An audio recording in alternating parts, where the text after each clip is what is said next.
आपके मुकद्दर में दिवालियापन ही है, बल्कि हो सकता है उससे भी बदतरीन चीजें हों, क्योंकि आप बहसीते कौम फेल हो रहे हैं। आपने वो मुल्क पाकिस्तान बनाया ही नहीं है जिसके वादे किए गए थे लोगों के लिए। पाक सरजमीन शाद पाक।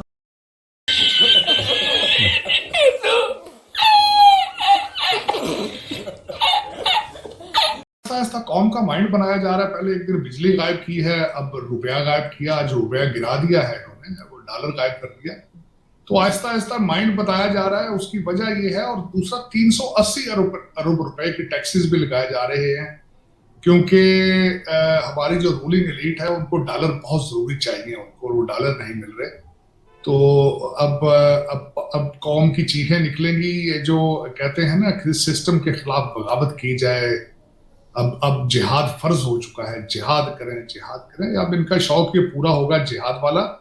दर हकीकत पंजाब में तो फिर भी क्योंकि आपको मैंने बताया कि पंजाबी जखीरा अंदोजी और चीजें बेचने में करने में फिर भी तेज हैं।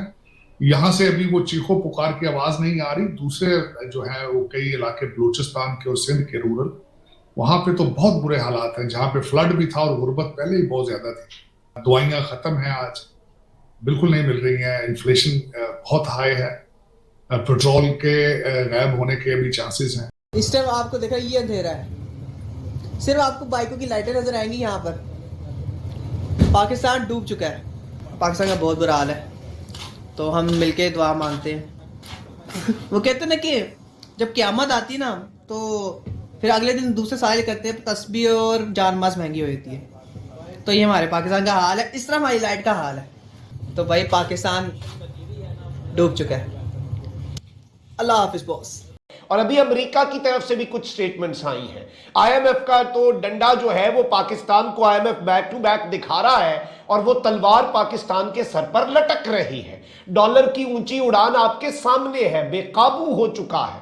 पेट्रोल के बारे में सुनने में आ रहा है कि वो तो 300 रुपए तक जाना है। अगर डॉलर इधर तक आ गया है तो फिर तो पेट्रोल 300 तक जाएगा। गैस जो है वो फरवरी के महीने में हमें मिलने नहीं वाली। तो अवाम जो है वो इस सब के अंदर एक बेसिक नेसेसिटी बचती है, और वो है पानी। पानी तो जारी बात है वो रेड लाइन है, पानी तो जारी बात है वो रेड लाइन है, जिसके आगे तो कुछ भी नहीं है।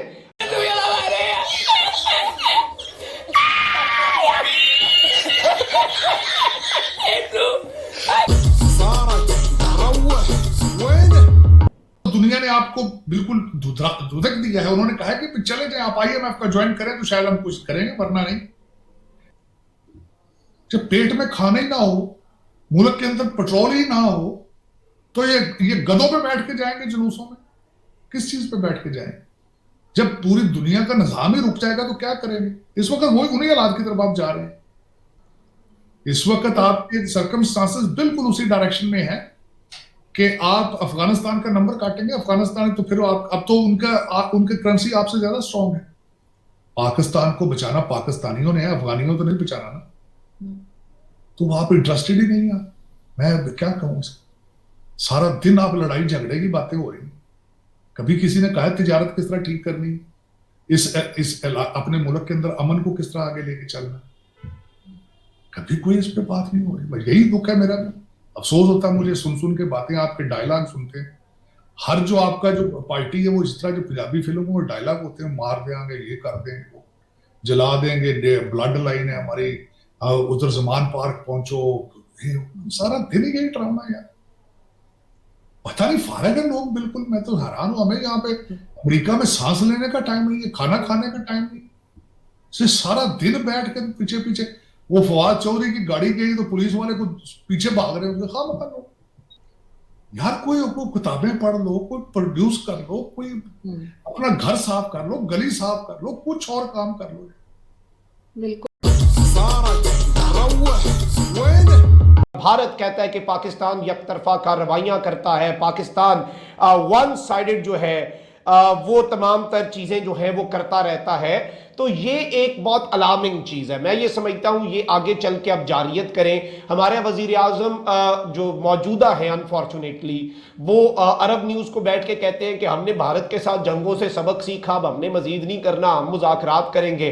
भारत कहता है कि हमारे जूते की नोक पे हैं तुम्हारे मुज़ाकरात। मतलब खुदा का खौफ करें, हैव सम बेसिक, आप जिसे कहते हैं ना कि एक आपके अंदर एक थोड़ा सा तो यार होना चाहिए ना कि आप अपनी एक अना तो अपनी एक जो आपके मुल्क का एक स्टैचर है उसे तो बरकरार रख सकें। अब यहां पर अजीबो गरीब मामलात और भी शुरू हो चुके हैं। आपको याद होगा कि जो बाइडन ने पाकिस्तान के एटमी असासों के हवाले से एक स्टेटमेंट दी थी। अब मैं तो ये देख रहा हूं क्योंकि माइक पोम्पियो जो कि फॉर्मर सेक्रेटरी ऑफ स्टेट है अमेरिका के डोनाल्ड ट्रंप एडमिनिस्ट्रेशन में, और आपको 27 फरवरी वाला वाकया अभिनंदन वाला तो याद होगा, उसमें अब इन्होंने दावा किया है कि इंडिया इन्फॉर्म्ड मी कि पाक was preparing for nuclear attack post Balakot strike. Balakot strike जो है उसके बाद पाकिस्तान एक एटमी हमला जो है वो प्लान बना रहा है और इंडिया ने इन्हें मंसूबा दिया। यानी पाकिस्तान को एक तरह से फिर से एटमी हिसाब से एक मैं आपको ये बता दूं कि गैर जिम्मेदार मुल्क साबित करने के लिए यह भी काम शुरू हो चुका है। इस बयान को भी अब अगर आप उस इक्वेशन में डालें, अब पाकिस्तान की मईशत जो कि अनफॉर्चुनेटली खाकम बदहन के दिवालिया हो लेकिन दिवालियापन की दहलीज पर पहुंचा दी गई है, उस चीज को अगर इक्वेशन में डालें और हर चीज को लेके आए इस सब में, और पाकिस्तान के अंदर जो इस वक्त आप देख लें कि कोई स्टेबिलिटी नहीं है, पाकिस्तान के अंदर जो इदारे हैं इवन उनके ऊपर बहुत सी बातें हो रही हैं और एक डिवीजन पैदा हो चुकी है। इस सब के अंदर अगर भारत कोई एडवेंचर करता है, भारत के इवन एक फॉल्स फ्लैग भारत ने रिपब्लिक डे पे करना था, वो तो एजेंसियों ने फॉइल कर दिया। उन्होंने एक नकली ऑपरेशन करके पाकिस्तान पे स्ट्राइक करके पाकिस्तान को बदनाम करना था। तो आप ये समझ लें अगले साल इंतखाबात का भी आपको देखना पड़ेगा।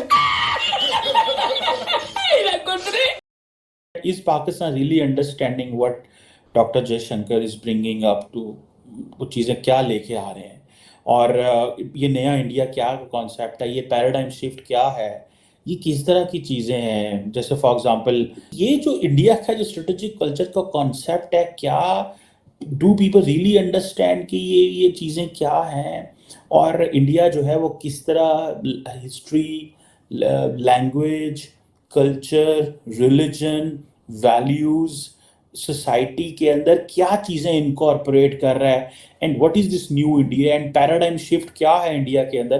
Because Pakistanis are so much busy आपस में जी हथी पैर एक दूसरे के कपड़े फाड़न डैन है, and they have no idea कि what prime minister Modi is talking about this new India.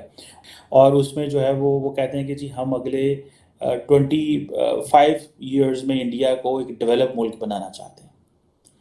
Develop मुल्क, ठीक है, डेवलप मुल्क, ठीक है जी, जिसमें डेवलप मुल्क की पूरी डेफिनेशन है, ठीक, कि आज इंडिया की अगर लेट से जीडीपी 3-4 ट्रिलियन की है, लेट से ये 30 ट्रिलियन की है, 20 ट्रिलियन की होती है, 25 ट्रिलियन की होती है, तो look at the confidence India will have, and look at how जो इंडिया के जो इंफ्रास्ट्रक्चर किस तरह का बढ़ेगा, और जिस स्पेस से वो ग्रो कर रहे हैं 6-7% पे, that is something which is very very very important to look eight.